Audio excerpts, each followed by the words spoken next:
1 in the morning when I'm filming this, so maybe I shouldn't have screamed. But the Islanders win, so there's that.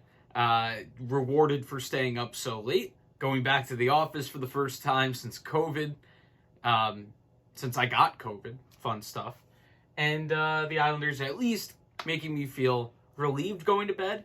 It was fun for a while, and then it just ended up being relieving for this game to end. But the Islanders, let's have fun with the first period. Parise gets one very quickly. The Islanders very, very focused on just getting pucks to the net. And this first one, a little bit more skill involved.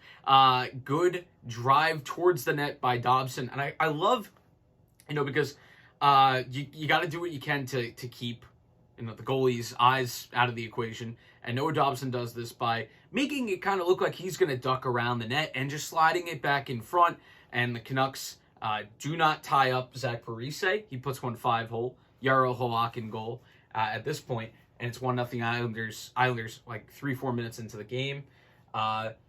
Just a couple minutes later. Sorry. Now it's down and then down. Yeah. Adam Pelech gets one right off of a faceoff. Again, the Islanders tonight just looked like they were very, very, very, at least in the first period, invested in just getting pucks to the net. I wonder if Barry was like, listen, our shooting percentage has to come back at some point. If you put the puck on the net, that's the only way that, the shooting percentage can go up eventually. Because the Islanders, a lot of times this year, crawl to 20 shots. And tonight, again, not great. It was a good first period where they put pucks on net and, generally played just an aggressive forechecking game, and they were good in their own zone. Lee gets the third. This one shot from the point and deflected in. Again, a lot of deflections, not a lot of stuff. They basically took the goalie out of the equation. Demko or Halak don't really know how much, these first three are probably still all going in. Maybe not the first, but even there, it was more of a defensive lapse that Parise shouldn't be able to just tap that in. But 3-0. And this one got reviewed for a second, kind of worked as like a Canucks timeout for a moment without them having to take one. Cizikas, he got the fourth. Confusing. I don't usually have to count up this many goals. So Cizikas gets the fourth. I'm even blanking on how we got this one now because it was so long ago in the grand scheme of things. But Cizikas gets the fourth. He had hard work on the later goal that saw this game out. But, this was a great play by Bo, tossing it to the front. He saw Cizikas going back post. Great pass. Bo, I'd even talk about the lines. There's so much to talk about with this game, and I really want to go to bed. The lines were jumbled tonight. We had top six, Cal and Ross Johnston, obviously partly because Kyle Palmieri out for paternity leave. And Cizikas here playing on the fourth line with Bo. Bo, great pass to the back post. Again, Canucks not tying up a guy on the back post. Cizikas, great job getting this on net and makes it 4-0. And Jaro still in at this point. Barzal gets a chance from Anders Lee being able to find him. Islanders, it was way too easy for a lot of the night for the Islanders to just get behind the Vancouver defense. The Islanders had a couple of 2-on-0s, and they didn't score it either, but we'll get to that. Barzal, great job, just puts it top corner, 5-0. And at that point, we're losing our minds, and, we're high-fiving Winston. But we're like, all right, just don't give up one before the break. And you feel greedy because you're like, we scored 5 goals in the first. But, we do know that this year's Islanders team, not great. And they give up one right at the end of the period. Ekman Larsson, the Islanders got hemmed in their zone for a little bit. Chara was out there. I believe this one started with a Chara giveaway. And Ekman Larsson wires one that there was so much traffic in front. The Islanders didn't do a good job of getting out to the shooter, probably because they were out there for a very long shift. And it's 5-1. It's like, okay. The seeds of doubt are planted. Second period starts, and the Islanders really not playing well, got caved in. Only a few minutes in, and Elias Pettersson cuts to the net, goes straight through Zdeno Chara, just walks on by that pylon, and tucks one. Got to put some blame here as well. Obviously, it's real easy to put stuff on Chara. Definitely this play starts with Chara just standing there menacingly and getting walked around. But Ryan Pollock really, really whiffs on the stick lift here, on trying to back up his D partner there. Not great. 5-2. Seeds of doubt. They're going. And that was actually preceded by a 2-on-0 with Parise and Pajot. And a lot of people were saying, oh, you just got to shoot that, just got to shoot that. I actually disagree. I actually like the pass there. And it's one where Demko, who came in after the Barzal goal, you just got to tip your cap. Anyone that's played FIFA knows that's how you do the sweat goal. You create perfect amount of space that you can still shoot or pass. Parise does that. Waits till the very last moment and puts it across. And it's just an incredible save by Demko. So I'm not really going to put anything on Parise there. So that was a big turning point. That made this a game again. Pettersson scores just a minute after that. And then a minute after that, Luke Shen throws one from the point. They might have changed the credit. It did deflect in front, but it might have hit Cizikas, so it might still be defender of the glass Luke Shen, because the Islanders in last year's playoffs, I think, hit the glass in frustration at one point. Luke Shen tried to pick a fight out of that. So now the Isles guys and I call him the defender of the glass, protector of the glass, whatever. Protector of the boards.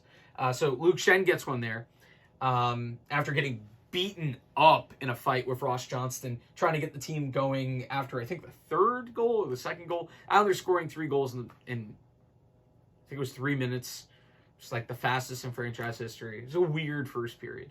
But Ross fed him a bunch of fists, and that was funny. So, 5-3 now. They escaped the second, but Chara, took a couple penalties, can't move, gets walked on the Pettersson goal. I believe there was a power play also that wasn't scored on, but Chara committed a penalty, got back on the ice, and then didn't get the puck out of the zone and got stuck out for a 3-minute shift. And I think that's what led to Pettersson eventually scoring. A lot of tired legs out there. Chara creating his own tired legs. So, just get the puck out. And the Islanders struggled to clear the puck a lot tonight. A lot of soft clearances. A couple of guys looking very nervous. Josh Bailey, Noah Dobson in their own zone. I didn't like it. Josh Bailey had been kind of trending back towards looking more confident. Nope, not tonight. Looked real bad on the puck. Dragged that line down because that second line didn't do anything. So any line that Josh Bailey's been on this year, he has dragged it down.